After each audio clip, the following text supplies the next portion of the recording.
47 animals the county had already written off. One woman in that barn had read the order to destroy them. She came anyway. No one else in that room had looked at the ear tags. She had looked the moment the gate opened. The price fell to $19. The room went quiet.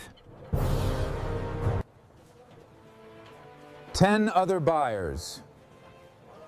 Not one of them raised a hand. Her hand went up. Nobody else moved. And nothing in that county would ever be the same. The paper was folded in thirds, the crease worn soft from handling, and Luella Vance had read it twice before she drove the wagon out of Spire Hollow that morning. She had not read it because she misunderstood it the first time. She had read it again because she wanted to be certain she understood it exactly, every word, before she did what she had already decided to do. The document came from the office of the Whetstone County Livestock Inspector. It was dated the 11th of March, 1887, and its language was plain and administrative, the kind of language men use when they want a decision to sound like arithmetic. 47 head of mixed dairy goats, it said. Herd condition poor. Recovery unlikely. Recommend disposal. She tucked the paper into the inside pocket of her coat and drove the wagon the rest of the way to Caldwell Bluff without stopping. The Whetstone County Livestock Auction ran every other Thursday in a low barn at the edge of town, where the road forked east toward the river bottom and west toward nothing in particular. By the time Luella arrived that afternoon, the March light was already thinning, dropping in flat yellow angles through the gaps in the barn's plank siding. She tied the wagon horse to the post at the far end of the lot, walked to the back of the building, and stood at the fence rail with her arms folded and her $20 bill pressed flat in the left pocket of her coat. She had $20. She had already decided that $19 of it was spoken for. What came through the gate at 4:47 in the afternoon was not, by any reasonable estimation, worth bidding on. 47 goats crowded into a pen built for 20, their hips rolling under dull, matted coats that had not seen a proper brushing since autumn. The ribs of the nearest doe showed plainly through her side when she turned, each one distinct as a fence rail under paper-thin skin. Several of the animals stood with their heads low in the posture that experienced stockmen recognized as the body conserving heat and energy, not resting. 2 of them had hooves so badly overgrown that they walked with a rocking gait, each step a small negotiated effort. The auctioneer started at $40. He did not stay there long. He dropped to $30 before the first minute passed. Then $25. Then a long pause in which he surveyed the room with the professional patience of a man who had sold distressed lots before and knew the silence was not embarrassment but calculation. The room had 11 buyers in it that afternoon. Luella had watched each one arrive. She knew which of them ran cattle and which ran hogs and which bought and resold at markup without any particular attachment to species. None of them had looked at the ear tags on the 2 does nearest the gate. She had looked at those tags the moment the pen opened. She had felt something settle in her chest then, quiet and certain, the way a key feels when it finds the right lock. The price fell to $19. Luella raised her hand. Nobody else raised theirs. The gavel came down with the flat sound of wood on wood, and just like that, a 31-year-old woman who had not owned more than a small kit of veterinary tools and a part-time hoof-trimming route became the sole owner of 47 animals the county had already written off. To understand what she was thinking in that moment, you have to go back further than that auction barn, further even than the 2 years she had spent watching these sales without buying, learning which animals came through neglected and which came through merely unwanted. You have to go back to a farm that no longer belonged to her family, 600 acres of bottomland and rocky pasture in the eastern hills of Whetstone County that her father had built into something real over 40 years of work. Her father, Eli Vance, had come to Missouri as a young man with his parents and 2 brothers in the years just after the war, part of the Scots-English migration that followed the railroad lines west and then turned south into the Ozark foothills. He had bought poor ground cheap and made it better, the way his own father had done, slowly and without dramatics, planting what the soil would hold and breeding stock to match the land's conditions rather than some catalog ideal. Luella was the youngest of his 4 children and the only one who chose the barn over the kitchen. Not because she had been told to, not because there was no one else, but because the barn was where the interesting problems lived. She was 12 years old the first time her father let her work a breech berth on her own, her hands smaller than his and useful for it, her voice calm in the way that sometimes surprised grown men when they heard it coming from a girl that age. By 16, she kept the farm's ledger books because her arithmetic was faster and her handwriting was cleaner, and because her father trusted the numbers she produced in a way that had nothing to do with sentiment and everything to do with results. She had not gone on to a university or an agricultural college. There had not been one in reach, and her father had not pushed the question. What she had instead was the kind of education that comes from working beside someone who knows what he is doing and being allowed to ask why. She understood parasite load management not as a concept from a textbook, but as something she had watched kill animals when it was ignored and recede when it was addressed. She understood nutrition not as a formula but as a relationship between soil and forage and the specific demands of a specific breed at a specific stage of life. These were not things she had been taught so much as things she had been permitted to see, which is a different kind of learning entirely. She married at 19. His name was Thomas Vance, a carpenter from the county seat with a good reputation and a steady temperament, and she had loved him without reservation. He was not a farming man. He understood her attachment to the land, the way a person can understand something important about another person without fully sharing the feeling, with respect and a kind of tender puzzlement. In the spring of 1885, he was repairing the roof of a neighbor's barn, a job he had done a dozen times on a dozen different buildings, and a rotted rafter gave way without warning. He was dead in 3 days. There were no children. She had carried that grief the way weather is carried, not by holding it still, but by letting it move through her in its own time, and it had moved through her slowly. Her father died the following year. The farm went to her brother Calvin, the eldest, as Missouri inheritance custom held. It was not a contested thing, not an unkindness. It was simply the law and the custom working together, and Calvin was a decent man who offered her what he could, which was a room in the farmhouse and a place at the table for as long as she wanted it. Luella stayed 3 months. Then she moved on to the 11 acres her father had deeded to her outright before his death, a rocky parcel at the edge of the family's original survey that held nothing of particular value except a spring-fed creek that ran clear through August when the surrounding land went dry and a timbered equipment shed that had been standing empty since before Luella could remember. She arrived with a camp wagon, a veterinary kit, and a plan that she had not yet told anyone because there was no one whose opinion she required. The plan was this: she would watch the livestock auctions in Whetstone County and the 2 counties adjacent for 2 years before she spent a dollar. She would learn which distressed lots carried buried value and which were genuinely spent. She would learn the patterns of neglect, how long an animal could be underfed before the underlying genetics were compromised versus merely suppressed, how quickly a body condition score could be reversed with the right protocol, which bloodlines were resilient enough to recover, and which had been bred too fine for the kind of rough handling they had received. She spent those 2 years doing hoof trims for neighboring farms, trading labor for time at other people's operations, reading every piece of livestock literature she could obtain, and building a private set of criteria that grew more precise with each auction she attended. She was waiting for one specific kind of opportunity: desperate animals, a desperate seller, and a bloodline worth saving that no one else in the room had the knowledge or the patience to recognize. Lot 47 was that opportunity. The 2 ear tags she had seen at the gate bore a registration mark she knew. Not because she had memorized every line in the region, but because she had spent 2 years paying attention, and 6 months earlier she had heard a story at the feed store about the Calder family, 2 counties east, a dairy operation with Alpine lines that had been winning regional evaluations since the early part of the decade. The father had been sick. The story was brief and told without much sentiment, the way farming country passes difficult news, as a piece of information rather than a lament. The herd had been repossessed along with the land. She had not known where those animals would end up, but when she saw the tags, she knew she had found them. She drove home slowly that evening, taking the back roads where the wagon could move at its own pace without holding up traffic on the main county road. She made 3 trips total before the last goat was off the borrowed stock trailer and onto her land, the final run completed just past midnight with a lantern hung from the wagon seat and the horses blowing steam in the cold. The first night was about containment. She had no proper fencing yet for this many animals, nothing rated for the density of a full herd, rather than the dozen or so she had anticipated when she began her planning. What she had was a supply of cedar fence posts she had been cutting and curing on her property for 6 months, a roll of smooth wire, and enough cattle panel sections to close off roughly a 1/4 acre beside the equipment shed. She drove posts in the dark, working by lantern and by feel, and when the paddock was closed, she stood at the gate and counted until she was satisfied that all 47 were inside. She slept in a wooden chair pulled to the gate, 2 hours at a time, and woke each interval to walk the fence line with a lantern. The second night was the same. The third night she allowed herself 4 hours. By the 4th morning, The animals were beginning to sort themselves by condition, in the way that creatures under stress will do. The stronger ones finding the better corners of the paddock, the weakest clustering along the southern fence, where the shed blocked the wind. Luella watched this sorting with the same attention she brought to everything, noting which animals moved freely, which moved carefully, which did not move much at all.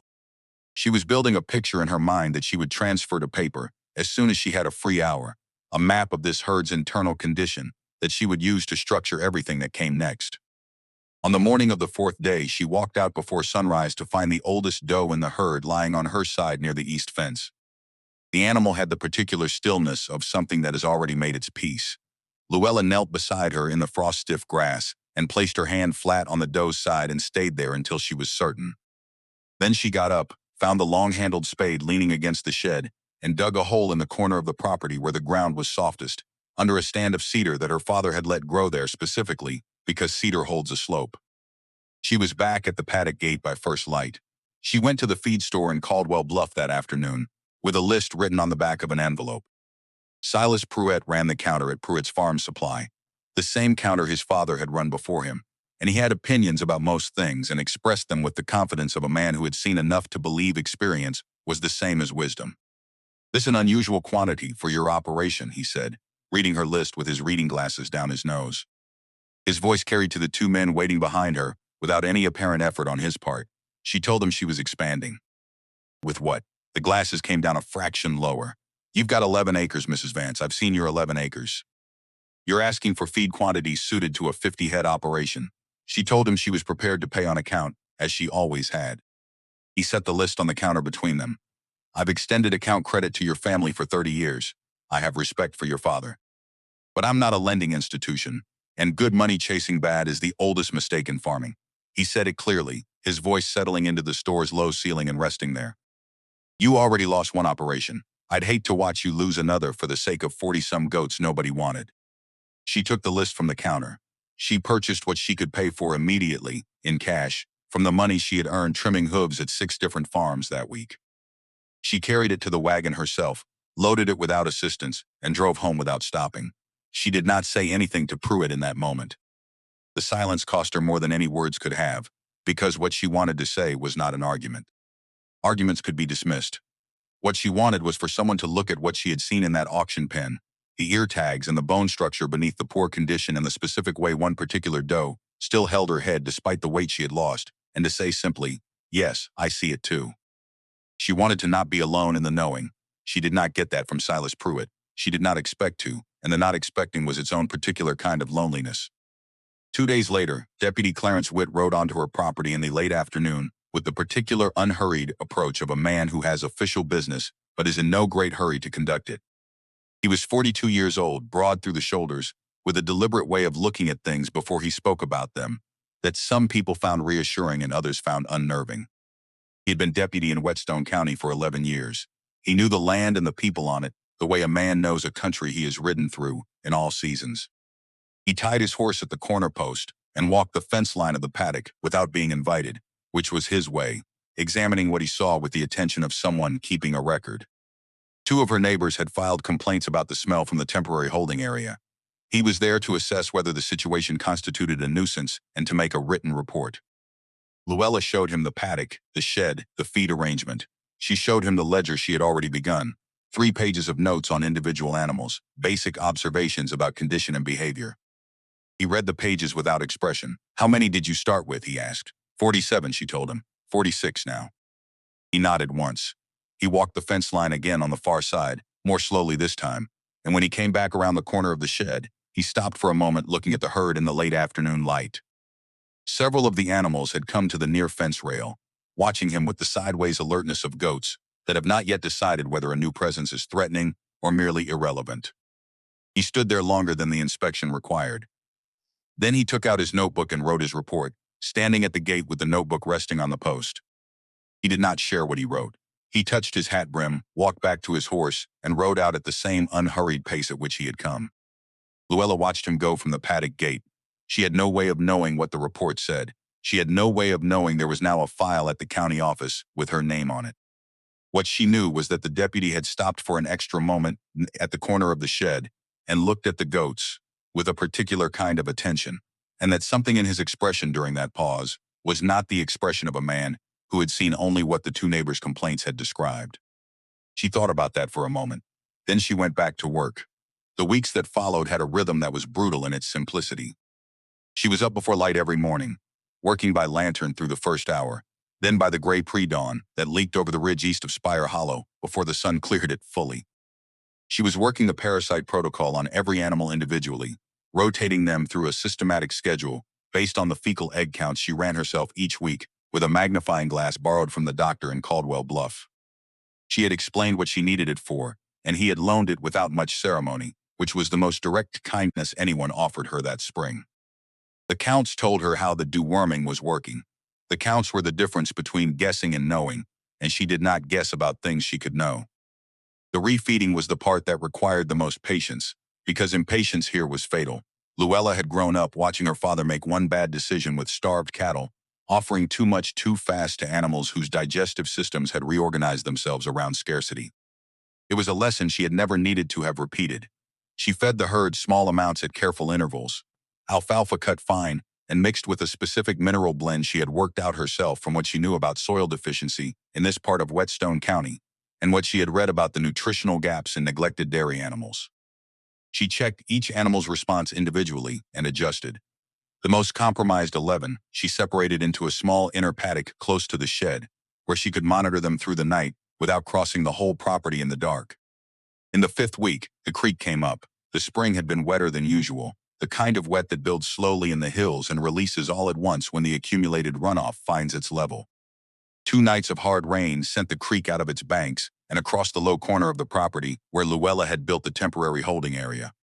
She was awake when it started, pulled out of a shallow sleep by a change in the sound of the water she recognized before she was fully conscious. She was at the paddock before the water was ankle deep, moving animals to higher ground in the dark, calling the ones who came to her voice and pushing the ones who didn't. She lost 3 animals that night, not to the water directly, but to the combination of the stress and the cold in bodies that had not yet rebuilt enough reserve to withstand that kind of demand. By the time the sky paled toward gray in the east, she had moved 43 animals to the higher ground and confirmed the 3 she had lost. She arranged them at the edge of the cedar stand, beside the first one she had buried, and she noted their tag numbers in the ledger. And she went back to the remaining herd and counted them again, because she needed the number to be confirmed, and not just estimated. Then she sat down in the wet grass at the edge of the paddock, with her back against the fence post and her arms resting on her knees, and she looked at what remained. 43 goats. 4 lost. The county's paper said recovery was unlikely. The county's paper had already been wrong about the most important thing, which was whether these animals carried anything worth recovering, and it had been wrong about that before they were even loaded onto a trailer. But Luella was 31 years old, alone, without credit at the feed store, with a deputy's report sitting somewhere in an office she'd never seen, and 43 animals whose lives at that moment were entirely dependent on her judgment being right when everyone who had expressed an opinion had said it was wrong. She did not cry. There was no moment of theatrical despair. What happened instead was quieter and more permanent. She sat with the full weight of what she had taken on, let it settle into her without flinching, and understood it completely for the first time. Not the optimistic version she had carried from the auction barn. The real version. The version where 4 animals were dead and the money was already spent, and the next 3 months would be harder than the last 5 weeks, and there was no one coming to help. This was the moment at which quitting would have been rational. She had known, before she bought the herd, that losses were likely. The agricultural texts she had studied were honest about survival rates for animals in that starting condition. Knowing it intellectually and kneeling in wet grass at 5 in the morning, doing the accounting on it in front of the living animals who remained, were not the same experience, and she would not pretend otherwise to herself or to anyone who ever asked her about this morning later. She sat there for a while, long enough for the light to shift from gray to the pale gold of early morning. Long enough for several of the goats to drift near her end of the paddock, drawn by the habit of proximity that had already begun to form between them over 5 weeks of twice daily feeding and nightly checks. Then she stood up. She cleaned the paddock. She checked the fence. She measured the feed for the morning rotation. She wrote the 4 tag numbers in the ledger with the date and the circumstances, and she turned to the next blank page. The county extension office sent a man out in the 3rd week of April. His name was not offered, and she did not ask for it. He was young, perhaps 25, with the newness of official appointment still visible in the crispness of his notebook cover, and he came as the result of the same file that the deputy's report had opened. He walked the property with Luella beside him, asked questions she answered plainly, and looked at the temporary paddock setup and the current condition of the herd with the expression of someone comparing what he saw to a set of expectations he had formed before arriving. When he was done looking, he said what he had come to say. He said it without cruelty and without particular care, the way you deliver a fact you consider obvious. The herd's condition was still poor. The operation had no permanent infrastructure. The county's oversight file would remain open. His professional recommendation was that she consider contacting animal control before she found herself liable for a mass mortality event. He would be submitting a report. She would not receive a copy. After he left, Luella stood at the paddock gate and looked at 43 goats that were, in measurable fact, in better condition than they had been 4 weeks ago. The parasite counts were down. The body condition scores on the best third of the herd had moved from a 1.5 to a 2, which was not remarkable in absolute terms, but was significant as a rate of change. 3 of the duds in the strongest group were beginning to show the early rounding of body condition that preceded good health the way dawn precedes morning. She knew this. She could measure it. The man from the extension office did not have her baseline numbers because she had not volunteered them, partly because she had not been asked, and partly because she had learned in the past 5 weeks that showing people evidence did not always change what they were prepared to see. She kept the ledger.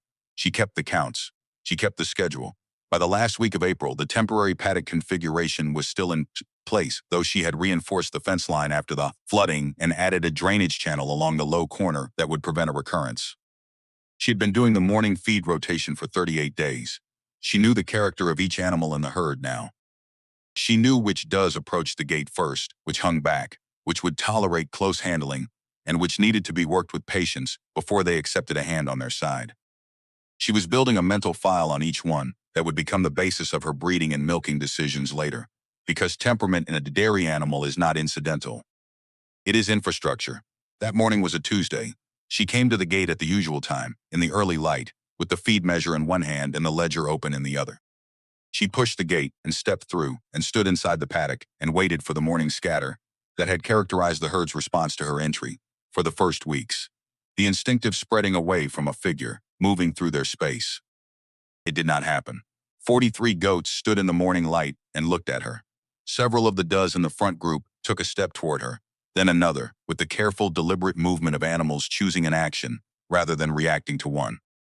Within a minute, the majority of the herd had drifted to the near side of the paddock, not pressing against her, not demanding, simply present and attentive, in the way of animals who have registered that a specific person means food and safety, and the slow, reliable return of something like comfort.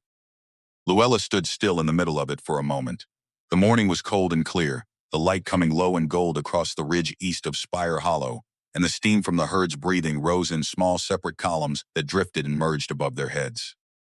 She felt something settle in her chest that was different from the tense watchfulness of the past 5 weeks. Not relief exactly. Something steadier than relief. Something that was about confirmation rather than hope. She opened the ledger to the morning feed notes. She began the rotation. There was one more thing that mattered that morning, though she would not fully understand its significance for several weeks. While she was moving through the feed rotation, she reached the section of the paddock where the strongest does were housed and stopped beside the doe, with the ear tag she had noticed at the auction gate the first day. The animal's coat had changed. Not dramatically, not the way a recovery shows in pictures taken weeks apart for contrast. But standing beside her in the morning light, Luella could see the faint beginnings of a sheen developing under the remaining roughness, the first sign of a body redirecting resources from emergency conservation towards something that looked barely but unmistakably like health. She recorded it in the ledger, a single line, 3 words, coat condition improving. She turned to the next page. What Luella did not know that morning, standing in her paddock in the early light with 43 goats and a worn ledger and her breath misting in the cold, was that somewhere in the borrowed stock wagon she had used to haul the animals home from the auction barn, caught under a loose board in the wagon bed, was a leather envelope that did not belong to her. She would find it in 3 days when she returned the wagon, and what was inside it would change the entire direction of everything she was building at Spire Hollow, though she did not yet know that either. She only knew what she had on this morning, 43 goats, a paddock that had held through the night, and the first Tuesday in late April, when the herd walked toward her instead of away. That was enough. That was in fact exactly enough. The wagon belonged to her neighbor Amos Creed, a retired grain farmer, who had stopped asking questions about what Luella did with borrowed equipment after the third time she returned it cleaner than she had taken it. She brought it back on a Friday morning in early May, 3 days after the Tuesday that had changed the quality of the air at Spire Hollow. She had unhitched the horse, run the traces through their rings, and was lifting the tailgate to check the bed for any loose feed that had sifted into the corners when her hand found the gap between the floor board and the side rail. It was not a large gap. The plank had warped slightly from repeated wetting and drying, the way all wood does in Missouri spring weather, and it had pulled away from the frame just enough to create a space roughly 2 inches across and a foot long. The leather envelope had been pushed into that space, whether deliberately or by the shifting of a load, far enough that it was flush with the upper surface of the board and invisible unless you were running your hand along the edge, looking for stray grain. She stood in Amos Creed's yard with the envelope in her hand for a moment before she opened it. Inside was a single folded document, a livestock registration certificate from the Whetstone County Agricultural Society, issued in 1882. The animal named was a male Alpine dairy goat, registration number WC1882041. The registered name was Calder's Monarch. The recorded lineage ran 3 generations back through lines that had been evaluated and recorded at county fairs across the Ozark region since the early 1870s, each generation noted with the fair placement and the evaluating judge's signature. The 1882 entry, the most recent, noted that Calder's Monarch had placed second at the Whetstone County Agricultural Exhibition in that year in the Alpine breeding buck category, with the evaluator's written comment still legible in faded ink. Exceptional frame, high milk transmission probability. Recommend for foundational breeding program. Luella read the document twice standing in the yard, then folded it back into the envelope and put the envelope in the inside pocket of her coat, next to the disposal recommendations she still carried from habit. She drove home without stopping at the feed store, though she needed supplies. Some information needed to be held still for a while before you acted on it. She had learned that from her father, who had never made a large decision on the day he received the news that prompted it. She did not tell anyone about the document that day. She wrote its registration number in her ledger that evening and noted the lineage entries and the 1882 evaluation comment, and then she turned the page and went back to the feed rotation schedule she was developing for June. She had 43 animals to manage. The document in her pocket confirmed that at least one of them was not what a distressed lot buyer would have assumed. What she needed to determine now was whether the does carried the same quality of genetics that the registration suggested in the buck, and that determination would take months of observation, not days of reading. The question of proper fencing could not wait for months, however. It had been the binding constraint since the first night, and now that the herd had stabilized enough that Luella could think past the immediate emergency, the fencing problem had moved from background pressure to foreground necessity. The temporary paddock was adequate for containment, but inadequate for the rotational system she had designed in her planning period. The system that would allow her pasture to recover between grazing cycles and reduce her dependence on purchased supplemental feed. Without rotation, she was mining the land's nutrition without replenishing it. With 43 animals instead of the dozen she had originally planned around, the problem was accelerating faster than she had budgeted for. She had no credit at the feed store. She had no savings beyond what she earned week to week. She had an 11-acre parcel, a camp wagon, a veterinary kit, and a leather envelope with a registration certificate that the county had effectively thrown away along with the herd it described. She went to see Harriet Odom on a Wednesday morning in the second week of May. The Caldwell Bluff Savings and Trust occupied a narrow 2-story building on the east side of the main street between a dry goods concern and the office of the county surveyor. It had been established by Harriet's husband, Gerald Odom, in 1871, and Gerald had died of a stroke in 1879, leaving the institution to Harriet and an unspoken community assumption that she would quickly find someone suitable to run it in her place.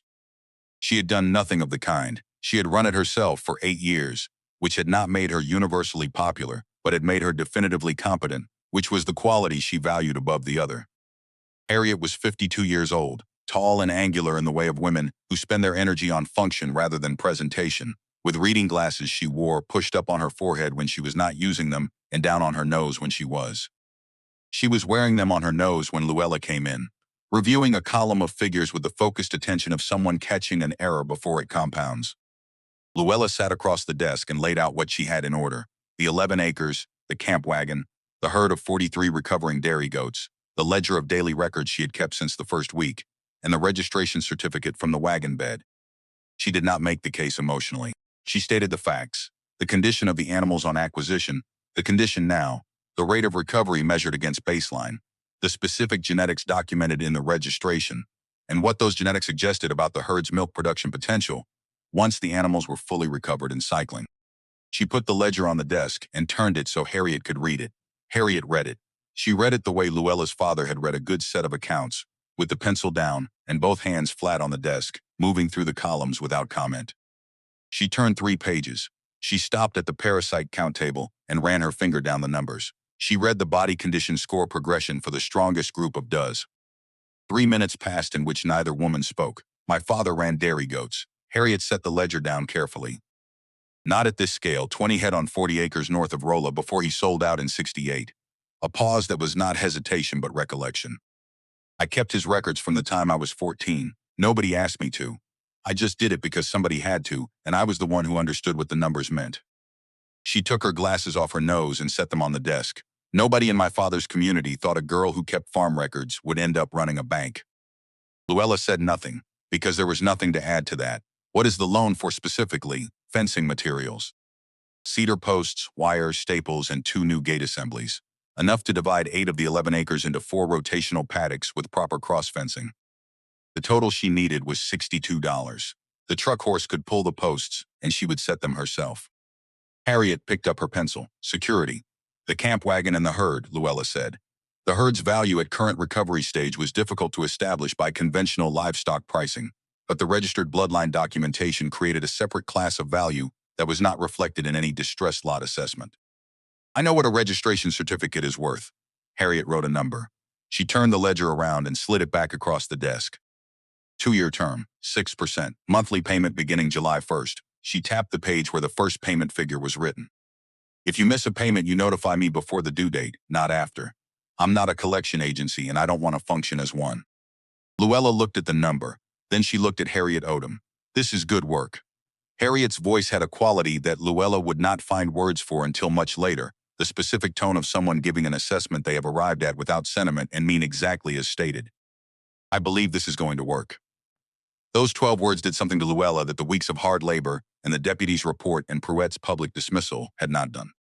They found a place in her chest that had been held under pressure since the morning of the auction and eased it, not by resolving the difficulty but by confirming that the difficulty was real and the judgment behind it was sound. She had not known until that moment how much she needed someone who understood the numbers to look at her numbers and say what Harriet said. She signed the loan papers on the second Thursday of May, 1887, and drove home with $62 in an envelope in her coat pocket. She set the first fence post that same afternoon. The work of building the rotational system took 3 weeks, working early mornings before the heat built and late afternoons when it released. She drove posts with a post maul because she could not afford to hire it done, setting each one with the care of someone who understood that a fence line set carelessly has to be walked and repaired for years afterward, while a fence line set right requires almost nothing. She had learned to read ground tension from her father, the way wet soil grips a post differently than dry, the way clay heaves in frost and how to account for it in post depth. She had learned to read wire from the same source. Fence building is not skilled labor in the way that surgery or bookkeeping is skilled, but it is not unskilled either. It is the kind of knowledge that looks obvious when someone who has it is doing it and reveals its absence immediately when someone who lacks it attempts the same task. By the 1st of June, 4 rotational paddocks covered 8 of her 11 acres. She moved the herd into the new system on the 1st of June, distributing them across 3 of the 4 paddocks while the 4th rested. The difference in the pasture quality was not immediate, but she could see within 2 weeks that the grasses in the resting paddock were recovering at a rate that would eventually reduce her alfalfa costs meaningfully. Eventually was not soon enough to help her current feed budget, but it was real, and real things that were not yet visible in the numbers could still be tracked in the ledger. She built the shelters in June, working on the structural repairs to the equipment shed at the same time. For the shelters, she sourced reclaimed lumber and salvaged tin roofing from a barn that had partially collapsed on the Hennessy property, 2 farms east, trading 3 weeks of hoof trimming labor to the Hennessy widow for the right to take what she needed from the wreckage. The widow, a woman named Bess Hennessy, who had been managing 60 acres alone since her husband's death, and who regarded Luella's situation with the particular understanding of someone in a structurally similar position, threw in a coil of spare wire and a box of mixed hardware that she said had been sitting in the good barn since Gerald Hennessy bought it at a closing sale in 1881 and never sorted. The equipment shed required more extensive work. The eastern wall had lost two of its main supports to rot at the base, and the roof section over the back third had partially collapsed under a winter ice load some years before Luella arrived. She replaced the rotted supports herself with new-cut cedar, setting them in stone and lime mortar she mixed by hand. She stripped the collapsed roof section down to the rafters, replaced 3 of the 5 rafters, and recovered the opening with the salvaged tin from Hennessy's barn. The floor she poured in sections across 3 weeks, 1 wheelbarrow at a time from a mixing trough she set up outside the shed door. The concrete came from a supplier in Caldwell Bluff, who agreed to hold her account until the end of June, which was the only credit anyone extended to her that spring, and it was extended on the understanding that she would settle the balance before July. She settled it on the 28th of June, 3 days before the deadline. The milking station she built in the shed's front section was simple to the point of austerity. A raised wooden platform for the animal to stand on, a head stanchion she constructed from 2 hinged boards and a drop pin, a small shelf for the milk pail, and the basic testing equipment she had acquired piece by piece since the spring. She had designed the layout so she could work efficiently alone, each step of the milking process accessible without crossing the floor. Efficiency in a solo dairy operation is not a luxury. It is what determines whether the operation is physically sustainable over years rather than months. In August of that year, a man came to Spire Hollow that Luella had not invited and had not expected. He arrived on a Thursday morning in a well-maintained buggy, dressed in clothing that said St. Louis without explicitly announcing it, with the easy confidence of someone accustomed to being the most financially significant person in a given room. His name was Ellsworth Dunbar, and he represented a livestock acquisition company that sourced breeding stock for commercial dairy operations in the Missouri River Valley. He had heard about the herd at Spire Hollow through what he described as a professional network, and he had come to make an offer. He made it standing at the paddock gate without being invited inside, which was either good manners or an instinct that proximity to the animals would complicate his negotiating position. $340 for the herd as it stands. He said it the way experienced buyers say large numbers, flatly, without inflection, to see what the number does to the person hearing it. That's for the 43 head. I'll arrange transport at my expense. $340 was more than 5 years of her hoof trimming income. It was enough to pay off the loan 8 months early and have a significant sum remaining. Enough to start something else, something smaller, something that would not require this particular quality of sustained difficulty. Luella looked at the herd. The condition of the animals since June had shifted in ways she could measure and ways she could only see. The group she had designated the test bloodline animals, the 12 does and the buck whose registration papers lived in her coat pocket, were no longer the hollow-flanked, rough-coated animals from the auction pen. Their frames had filled. Their coats carried the particular sheen of animals eating correct nutrition on good pasture rotation. Calder's monarch himself, the animal whose registration certificate had been lying in a wagon bed gap for what might have been months, carried himself now with something that was not quite arrogance, but was the physical confidence of a well-conditioned animal at the height of his genetic potential. She took 48 hours. She spent those hours not in deliberation so much as examination. She walked the paddocks twice each day as she always did. She ran her hands along the does spines and assessed the condition scores she had been tracking since March. She sat in the shed in the evening and read through her ledger from the beginning, the first pages with their emergency notes and small desperate calculations, through to the current entries, which described something that did not yet have a name but was clearly no longer a rescue operation. On the second day, she rode into Caldwell Bluff and went to Harriet Odom's bank. Harriet listened to the offer without interrupting. When Luella finished, Harriet was quiet for a moment, turning her pencil end over end on the desk. "What do you want to do?" "Turn it down," Luella said. Another silence. Why? Because selling the herd means selling the bloodline. The bloodline was what she had bought for $19. Not the animals as they stood in March, but what the animals could become, and what they could produce, and what they could seed in 2 or 3 breeding cycles from now. Selling the herd to a commercial acquisition company meant those genetics went into a production system owned by someone else, maintained according to someone else's priorities, and Luella's role in the story ended at the point of sale. "You want to be in it at the end," Harriet said. She wanted to see what the end looked like, Luella said. She thought she knew. She wanted to confirm it. Harriet set the pencil down, then turn it down. Luella rode back to Spire Hollow and sent word to Ellsworth Dunbar through the postal station at Caldwell Bluff that she was declining the offer. She wrote the decision and the date in her ledger and went back to the evening feed rotation. The autumn of 1887 came in dry and clear, the kind of Missouri autumn that feels like a gift after the wet spring. The pasture in the rested paddocks had recovered beyond what Luella had projected in her original fencing calculations. She began rotating through all 4 sections in October, giving each paddock longer rest periods as the growth slowed into winter. The herd's overall body condition score, averaged across all 43 animals, had reached 3.2 by November, the first time any aggregate score she calculated had cleared the midpoint of the scale. She noted it without ceremony in the ledger. What happened in December tested everything she had built in a way that the early losses and the flooding and the refused credit had not, because those challenges were the kind she had planned for, broadly if not specifically. The cold front that arrived on the 8th of December, 1887, was not the kind of Missouri winter anyone in Whetstone County had prepared for.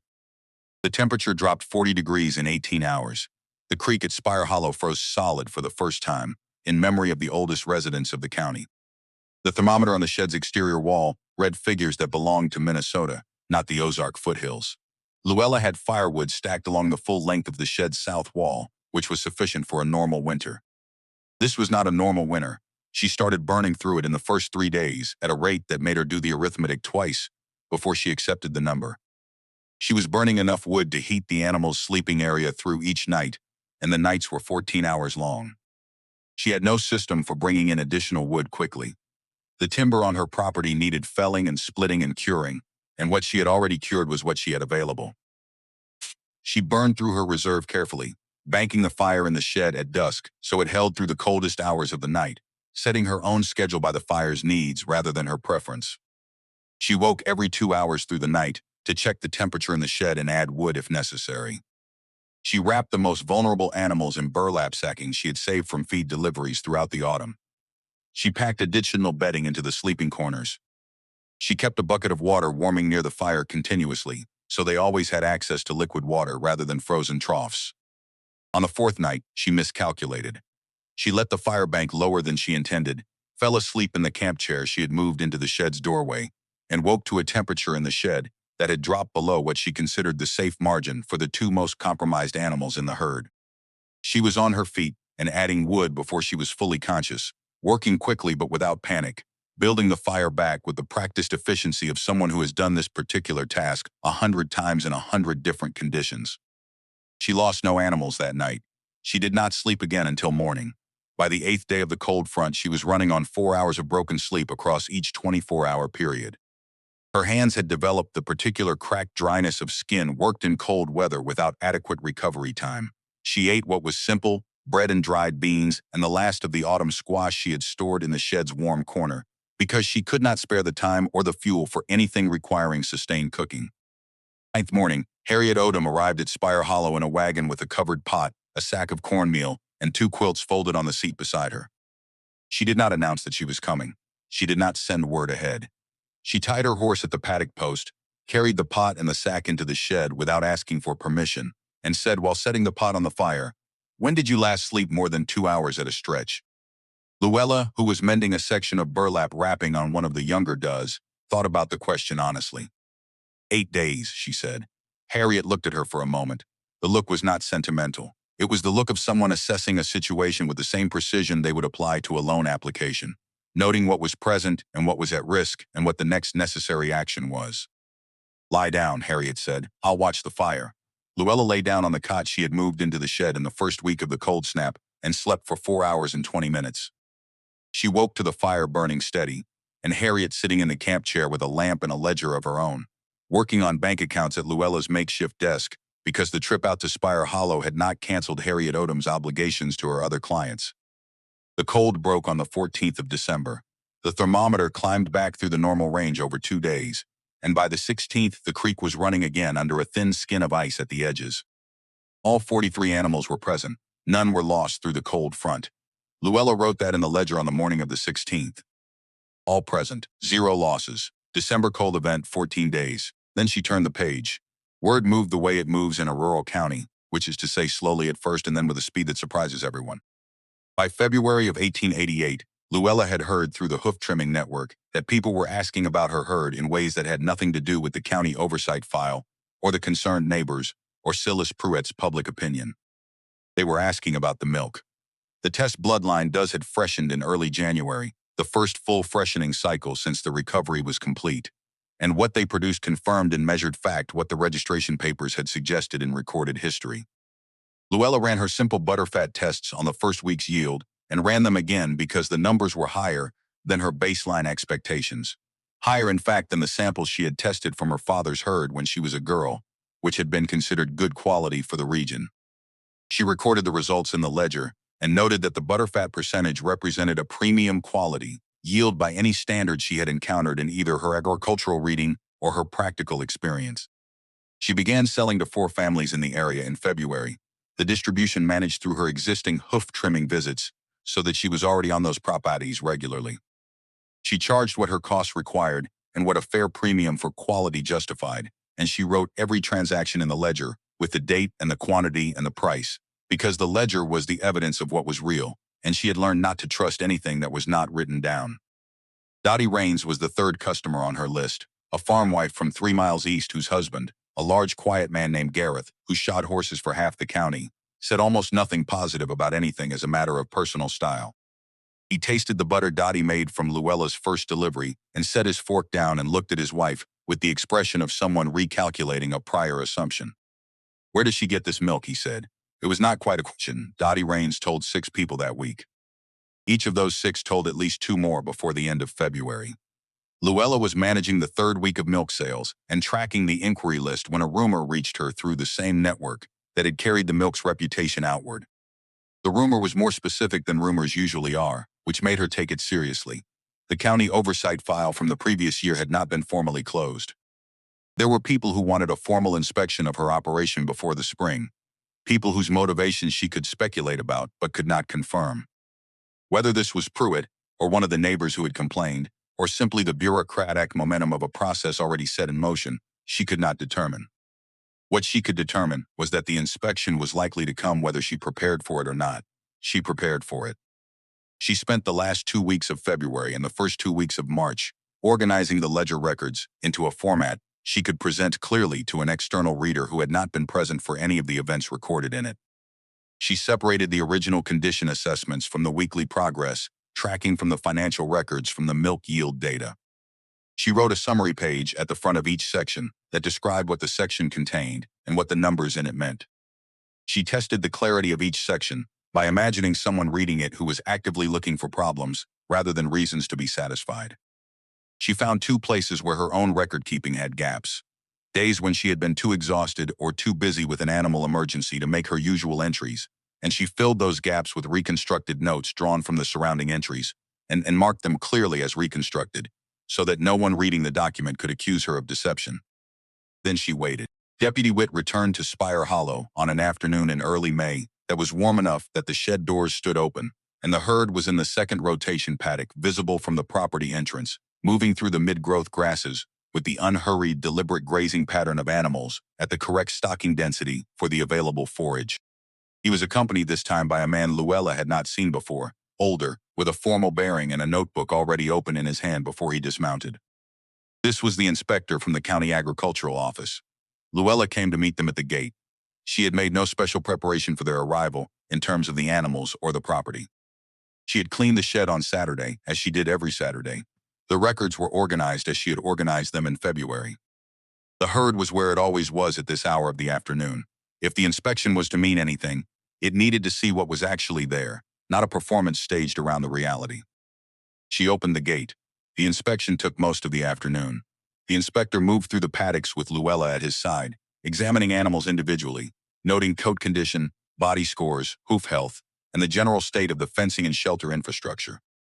He asked questions about her parasite management protocol, and she answered them with reference to the specific counts she had run on specific dates, producing the relevant ledger pages from the bound record she carried. He asked about the milking procedures, and she showed him the shed, the stanchion, the testing equipment, the milk log she had maintained since the first January freshening. He asked about the registration documentation, and she produced the leather envelope and the certificate and explained how she had found it and what she had verified. Witt walked a few steps behind them for most of the inspection, which was not his official role and was not required by the process. He said almost nothing. He looked at what the inspector looked at and occasionally at things the inspector did not look at. such as the concrete floor of the shed and the repaired roof section, and the 4 rotational paddocks laid out across 8 acres, with the gate alignment that allowed a single person to shift the herd's access without assistance. When the inspector had finished his review, he stood at the center of the first paddock and looked at the record Luella was holding. He turned through several sections in silence. He stopped at the parasite count table and ran the same progression with his eye that Harriet Odom had run with her finger 11 months earlier. His assessment, when he delivered it, was addressed to Wit rather than to Luella, which was a social habit of the era that she had learned to translate without irritation. I haven't encountered a record of this quality from a small holding in this county. A pause, or a large one. Wit looked at the inspector. Then he looked at Luella, and something in his expression shifted in a way that was difficult to name precisely. It was not surprise. It was something closer to the look of a man who has been carrying a quiet argument with himself for almost a year and has just received the resolution. The inspector made notes in his own book. He asked 2 final questions about her water source and her waste management practice. He thanked her for her time in the manner of someone who has found more than they expected to find, and is still processing what to do with the surplus. Then he and Wit walked back to their horses at the property gate. Luella stood at the paddock fence and watched them go. The herd grazed behind her in the long afternoon light, 43 animals moving steadily through the grass, unhurried, present, thoroughly indifferent to the significance of the afternoon. She did not know yet that the file would be closed before the end of the week. What she knew was the sound of the creek running clear in its banks, and the smell of good pasture and warm air, and the solid fact of the herd at her back, which was all she had built toward since March of 1887, and more than enough to stand on. She went back to the shed to start the evening feed. The file was closed on the 12th of May, 1888. Luella learned this not from any official correspondence, because the county did not send correspondence confirming the closure of oversight proceedings any more than it had sent correspondence explaining their opening. She learned it from Harriet Odom, who learned it from the county clerk, who mentioned it in passing while conducting unrelated business at the bank. The information arrived in Luella's hands as a single sentence delivered by Harriet at the end of a routine loan payment visit, stated without ceremony, because Harriet understood that ceremony around this particular fact would have been an insult to the year it had cost. Luella rode home from Caldwell Bluff that afternoon, on a road she had ridden 100 times, past fields she knew by their fence lines and their soil color, and the way they drained after rain. Nothing about the road had changed. What had changed was the absence of a weight she had been carrying for so long that she had stopped noticing it as separate from herself, the way a person stops noticing a sound that has been continuous long enough to seem like silence. She did not celebrate. She went back to the evening feed rotation and wrote the date in her ledger beside a single notation, oversight file closed. Then she turned to the milk yield records for the week and continued working. By June of 1888, the waiting list for her milk had grown past what she had anticipated when she drew her original projections in the spring. 14 families were receiving regular deliveries, and 4 more had sent word through the hoof trimming network, asking to be added. She could not accommodate all of them yet. Her producing does numbered 17 at full cycle, with 8 more coming into their first freshening over the summer, and the arithmetic of available yield against demand required a decision she had been turning over since April. The decision was this: she could expand the herd now, adding animals to meet the current demand, which meant capital she did not yet have, and a herd size that would strain her rotational system before she had completed the pasture improvements she planned for autumn. Or she could hold the current size, manage the waiting list with honesty about timelines, and build the expansion on the income the existing herd was already generating rather than borrowed expectation. She held the current size. She told the 4 families on the waiting list that she expected to accommodate them by the following spring, and she wrote their names in the ledger with the date of the conversations, so that the promise was recorded and accountable. This discipline was the part of her operation that people outside it never fully saw. The decisions she made against the direction her optimism pointed, and in the direction the numbers required. Anyone who bought 47 condemned goats for $19 might be described as reckless. The person who ran that herd to a waiting list by managing her expansion rate to her actual production capacity was not the same kind of person, and the distinction mattered more than the dramatic beginning. Silas Pruitt had begun stocking a specific mineral blend by July. He had not announced this to Luella, and she had not made a point of noticing it aloud.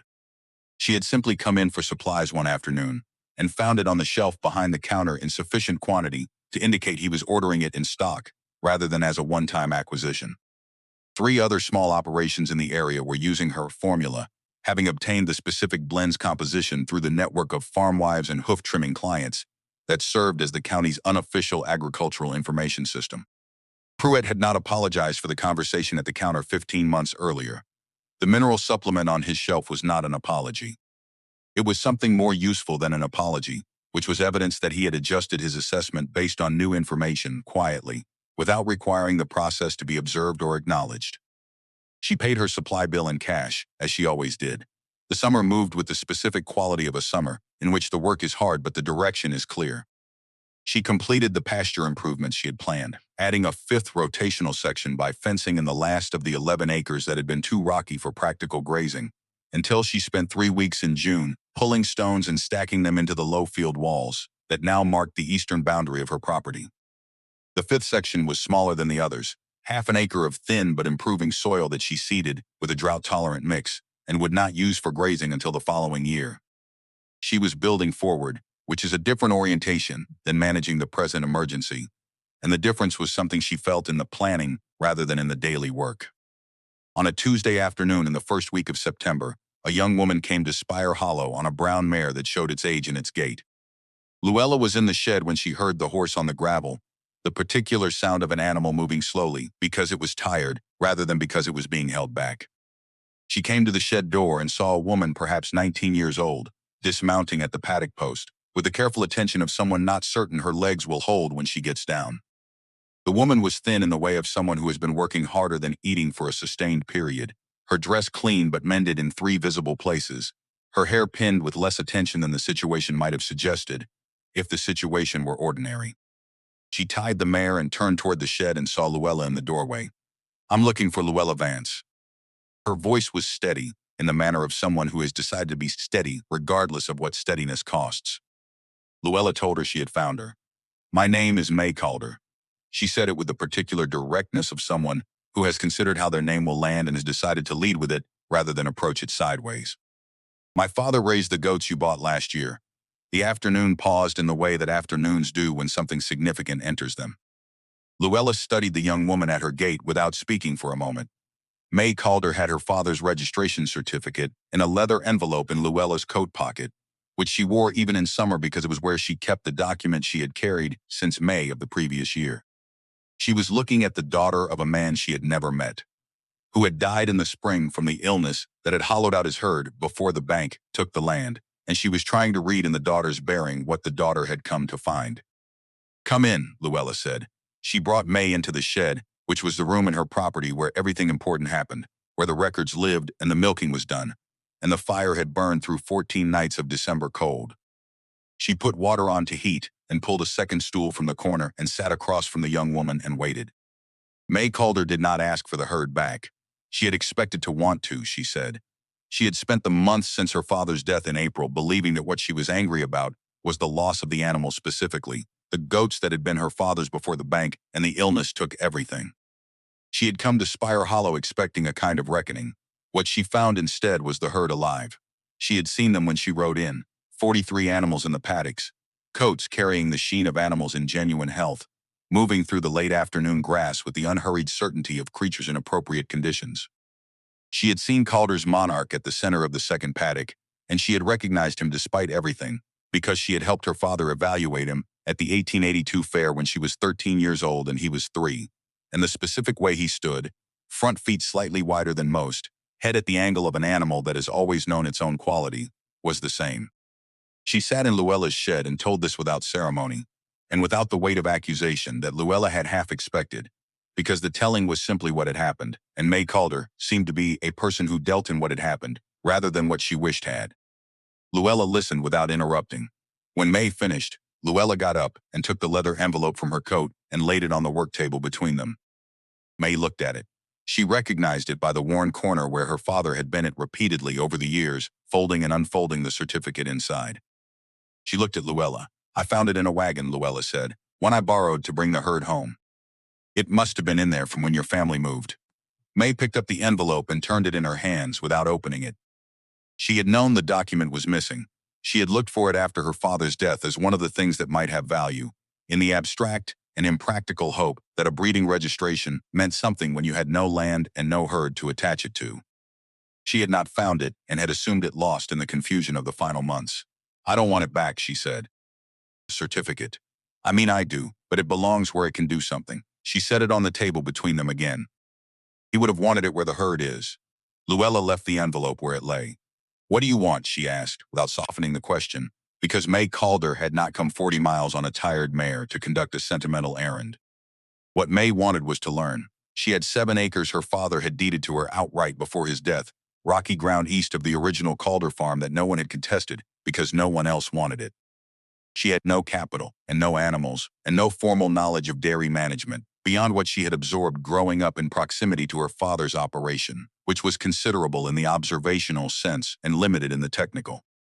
She had heard about Luella Vance from the Dottie Raines Network and from the Extension Office newsletter, and from a farm wife in her own county who had visited Whetstone County in the spring. She had come to ask if there was anything Luella could teach her. Luella looked at the young woman across the work table for a long moment. She thought about the auction barn in March of 1887. She thought about what it meant to sit across from someone who looked at your situation honestly and said yes without requiring you to be further along than you were. She thought about what Harriet Odom had said about keeping records when no one asked you to, and what it had cost and what it had eventually been worth. Come back on Monday, Luella said.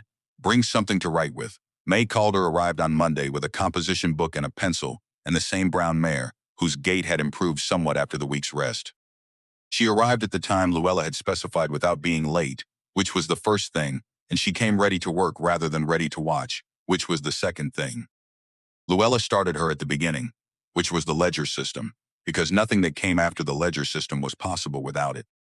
She taught May to take body condition scores. She taught her the parasite count method, the magnifying glass technique she had developed from the doctor's loaned equipment, now replaced by her own glass purchased in August from a catalog. She walked her through the refeeding protocol that she had worked out in the first difficult weeks of 1887, explaining the reasoning behind each decision, not just the decision itself, because a protocol followed without understanding fails the moment it encounters conditions its creator did not anticipate. May absorbed this with the same quality of attention that Luella recognized from her own younger self, the attention of someone who is not memorizing information but integrating it, testing each new fact against what they already know, looking for the places where the knowledge connects and the places where it contradicts. 3 weeks into these Monday visits, Luella made a decision she had been approaching since the day May arrived. She had 6 does in the current herd whose contribution to her milk program was reliable but not exceptional. Animals whose genetics were sound but whose individual production levels were, at this point in her program, below the benchmark she was setting for the herd's next generation. She had been intending to cull them from active breeding and replace them with younger animals carrying stronger lines from Calder's monarch's current offspring. She offered them to May instead. May looked at the 6 does in the paddock where Luella had separated them, then looked at Luella. I can't pay what they're worth. I know what they're worth to me in terms of the next breeding cycle, Luella said. They're worth more to you as a foundation than they are to my program as a continuation. She turned toward the paddock gate. You can pay me in milk when you're producing if you want an account to settle. May was quiet for a moment. Why? The question was genuine, which was why Luella answered it with the same directness. Because I started with 47 animals that someone had already given up on. Because someone looked at what I had and said yes before it was reasonable to say yes. She looked at the 6 does at the near fence rail. Those aren't the same animals that came out of the auction pen. They're what the auction pen animals could become after enough time in the right conditions. A pause. Your 7 acres have the right conditions if you work them right. May took the 6 does in early October, transporting them on a borrowed flatbed wagon that was slightly too short for the purpose, which was a problem she solved with rope and patience, the same way Luella had solved the same problem with her own borrowed equipment 16 months earlier. Luella watched the wagon move down the road from Spire Hollow and turned back to her paddocks and did not spend more than a moment watching it go, because the rest of the afternoon belonged to the herd that remained. October brought the full autumn clarity that the Ozarks produce when the season decides to be generous, cold mornings and warm afternoons, and the specific low-angle light that makes everything cast a shadow twice its size. Luella completed the last of her planned pasture improvements and turned her attention to the cheese production she had been developing in the shed's western corner since August. The chèvre was simple in its construction and required equipment she had built or acquired incrementally across the summer. A straining setup of her own using clean muslin and cedar frames, a temperature-controlled aging space she had created in the shed's coolest corner using the thick stone of the original wall, and a salt and culture combination she had worked out across 6 experimental batches before she arrived at a result she considered suitable for sale. The yield from surplus milk was modest, a few pounds per batch, but the product had a quality that she had not fully anticipated, even knowing the milk's butterfat content. A clean brightness of flavor that distinguished it from anything available in Whetstone County's commercial supply. She brought 2 pounds to the dry goods store in Caldwell Bluff in early November on a trial basis, asking the proprietor, a careful man named August Fleischer, who had operated the store for 20 years and whose buying decisions were conservative by professional philosophy, to try it for 2 weeks and report what his customers said. Fleischer's report at the end of 2 weeks was delivered in the form of an order for twice the initial quantity. He said his customers had asked about it specifically on return visits, which in his experience was the meaningful metric rather than first purchase volume. By the time December arrived, Luella was managing 3 interconnected operations from Spire Hollow: the dairy herd, the milk distribution to 18 families across 2 counties, and the farmstead cheese sold through Fleischer's store, and beginning in December, through the hotel dining room in Caldwell Bluff, whose cook had encountered the product at Fleischer's and sent a note asking about consistent supply. The hotel order was the one that Harriet Odom noticed, because the hotel's proprietor was one of her loan clients and mentioned the new cheese supplier in the course of a routine conversation. Harriet sent word to Luella that she would like to see the current ledger at her convenience. The meeting happened on a Thursday in the second week of December. Luella spread the current ledger across Harriet's desk, which she had done 3 times before in the past 18 months. But this version of the ledger was a different document from its predecessors in ways that the numbers made evident without explanation.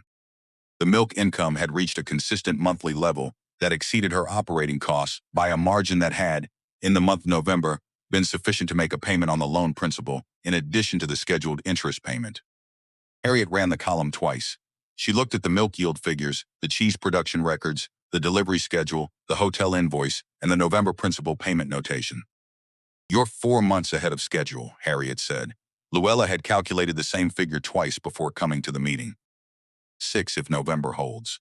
Harriet set the ledger down and folded her hands on the desk surface. Outside the bank's single front window, Caldwell Bluff was conducting its December business at the particular deliberate pace of a cold Thursday, a wagon moving past, 2 men in conversation at the hardware store door across the street, smoke from the blacksmith's chimney moving south in a straight line that meant the wind had settled.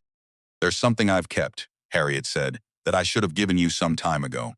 She opened the right drawer of her desk and removed a folded paper, handling it with the deliberateness of someone who has decided the timing is now right. She placed it on the desk between the 2 ledger books. It was the livestock inspector's disposal recommendation from March of 1887. The original, with the county seal and the inspector's signature, and the language Luella had memorized from the copy she had once carried in her own pocket. Herd condition poor. Recovery unlikely. Recommend disposal. Luella looked at it. She had not seen the original document. Her copy had been a duplicate, handed to the auction lot alongside the animal paperwork. This was the source, the one that had gone to the county office, and Harriet had obtained it through means she did not explain, perhaps from the same county clerk who had informed her of the oversight file closure. "I thought someone should keep it who understood what it was wrong about," Harriet said, "and what it cost you to prove that." Luella did not pick the paper up immediately. She looked at it for a moment the way you look at something that represented a significant period of your life. Not with nostalgia exactly, because nostalgia implies a wish to return, but with the particular recognition of a distance traveled that you cannot fully appreciate while you are in the middle of traveling it. She reached across the desk and placed her current ledger beside the disposal recommendation, the 400 pages of daily records against the single page that had said those records would never need to exist. The 2 documents sat side by side on the bank's oak desk in the December afternoon light. A sound at the bank's front door brought both women's attention up. Deputy Clarence Witt came in from the cold, hat in hand, with the manner of a man who has timed his arrival deliberately, but would not admit to the deliberateness. He had received the same word from Harriet that Luella had, a note suggesting he might stop by the bank on Thursday afternoon if his duties allowed. He looked at the 2 women. He looked at the 2 documents on the desk. He stood at the edge of the meeting without pulling a chair, because the posture of a man who remains standing when he could sit is the posture of a man who believes he does not fully deserve to be comfortable in the room he has entered. He had not been back to Spire Hollow since the inspection in May. He had sent no correspondence.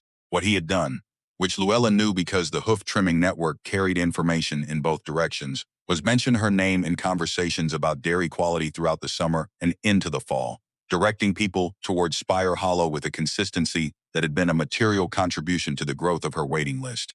He had done this without acknowledgement from her or request for acknowledgement. She had noted it in the way she noted everything that affected her operation, as a fact in the ledger of what was real. He looked at the two documents on the desk. His face moved through something that was not quite an expression, the internal working of a conclusion he had reached a long time ago, but was only now releasing. I should have believed you earlier. The words came out with the particular weight of a statement that has been held a long time before it was said. Not when the numbers proved it. Before that, Luella looked at Whit across the bank's quiet room. The afternoon light came through the front window at the low December angle that made everything visible very clearly, without shadows to soften the edges. She did not tell him it was all right, because that would have been the comfortable thing to say rather than the true thing. She did not list what his skepticism had cost her, because that accounting served nothing that the future needed. What she said instead was, "You changed your direction when the evidence required it." Most people don't. It was the most she could honestly offer him, and he received it with the gravity of someone who understood it was a significant gift precisely because it was measured rather than generous. Harriet poured coffee from the pot she kept on the small iron stove in the corner of the office, the same stove that had been there since Gerald Odom's tenure and showed no sign of requiring replacement. She placed cups in front of each of the three people in the room without asking whether they wanted it, which was her way in situations that called for the simple ceremony of people sitting together without needing a stated reason. They sat with the two documents still on the desk between them. May Calder's name came up naturally, the way it had begun to come up in conversations throughout the county since October, because May had not been idle with her 6 does and her 7 rocky acres. She had been applying everything Luella had taught her with the thoroughness of a person who cannot afford to apply it any other way, and by November she had 3 does freshening and a small yield that she was selling to 2 families in her own county, the beginning of something that would take years to become what Spire Hollow had become, but that was already, unmistakably, beginning. The last letter Luella had received from May was 3 weeks old, written in the clear hand of someone who had been keeping ledger records long enough that their writing had taken on the discipline of the practice. It described a body condition score progression that Luella recognized as her own system applied correctly. It asked a specific technical question about winter feeding ratios for first-year freshening, does that showed May had understood the principles well enough to identify the edge of what she knew. Luella had written a detailed reply the same evening. She had sent it with the postal rider the following morning. "She'll be asking to buy breeding stock by spring," Harriet said, over her coffee, which was a prediction stated as plainly as a balance sheet figure. Luella thought May would ask before spring. She thought May would ask in January, when the winter made the planning year stretch out ahead of you, and the gap between what you had and what you needed became too clear to defer. She had already identified which 2 animals from the current herd's younger generation she would offer first, the daughters of Calder's monarchs, best crossed from the previous breeding cycle. Animals carrying the genetic depth that was now 2 years further from the distressed lot, and 2 years closer to its full expression. The afternoon had moved toward early darkness in the way December afternoons do, with the light leaving first from the upper windows and working its way down. Harriet lit the lamp on her desk.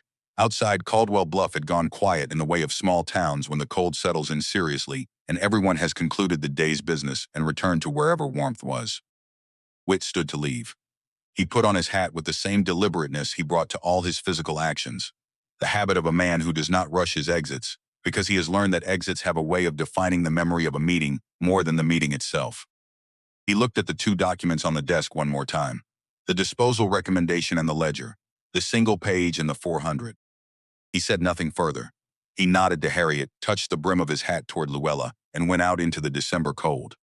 Luella sat with Harriet's coffee in the quiet of the bank's office for a while after he left. She picked up the disposal recommendation and read it again, not because the words had changed, but because she wanted to measure the distance between the person who had first read those words in March of 1887 and the person reading them now. The distance was not dramatic in the way that distances are sometimes described. It was not a transformation or a reinvention. It was the accumulated weight of work done correctly, decisions made against comfort and toward evidence, losses absorbed and recorded and not repeated. It was the particular kind of change that happens when someone refuses to let the world's assessment of what they are capable of become more real to them than their own. She folded the disposal recommendation and placed it in the breast pocket of her coat, next to the registration certificate. She had been carrying the certificate since May of 1887. She would carry the recommendation alongside it, for reasons she did not need to articulate. Harriet watched this without comment. Then she reached into the desk drawer again and produced the loan certificate, the paper that represented the $62 borrowed in May of 1887 and the 2 years of monthly payments that had followed. Across the bottom, in Harriet's precise handwriting, a single line, paid in full, December 1888, 6 months early. She slid it across the desk to Luella. Luella looked at it for a moment. Then she folded it with the same care she applied to important documents and put it in the same pocket. She rode home to Spire Hollow in the December dark, the road familiar enough under the wagon horse's feet that she did not need to manage the pace, the animal finding its own way with the confidence of a regular route. The sky was clear and cold, the kind of winter clear that makes the stars look closer than they are, and the road ran straight through the bottomland before it turned up toward the ridge that sheltered her property from the north wind. The creek was running when she arrived, as it always ran. She could hear it before she saw it, the same sound it made in August and in December, the sound of water that had not stopped moving in any season anyone at Spire Hollow could remember. She fed the herd in the dark with the lamp she kept hanging at the shed door, moving through the rotation she had performed hundreds of times in all weathers. Each motion practiced enough to be almost silent, the animals knowing her pace and her timing and what came next. Calder's monarch stood at the far end of the fourth paddock, his outline visible in the lamp's reach, patient and settled in the way of an animal that has arrived, without effort or awareness, at the exact conditions it was bred for. She checked the water. She checked the shed temperature. She wrote the evening feed rotation in the ledger, a single line with the date and the quantity and the notation, all present. She closed the ledger, sighed. Out the creek moved in its banks under the winter stars, over the limestone shelf that had been there longer than anyone in Whetstone County had any record of, making the sound it had been making when Luella arrived with 47 condemned animals and a $20 bill and a plan that the county had already decided was not worth the paper its disposal recommendation was written on. The sound did not change when things went wrong. It did not change when they went right. It ran the same through the worst of December and the best of May, which was not a lesson about rivers or about seasons, but about the kind of foundation you build on when you are building something that needs to last. She went inside. The lamp burned in the shed window for another hour, casting a low rectangle of light across the paddock gate, the kind of light that is visible from the road if you are passing by and thinking about nothing in particular, and that registers without quite registering as simply a sign that someone is still working, that the work is not done, that in the hollow below the Cedar Ridge where the creek never runs dry, something that was not supposed to survive is still very much alive.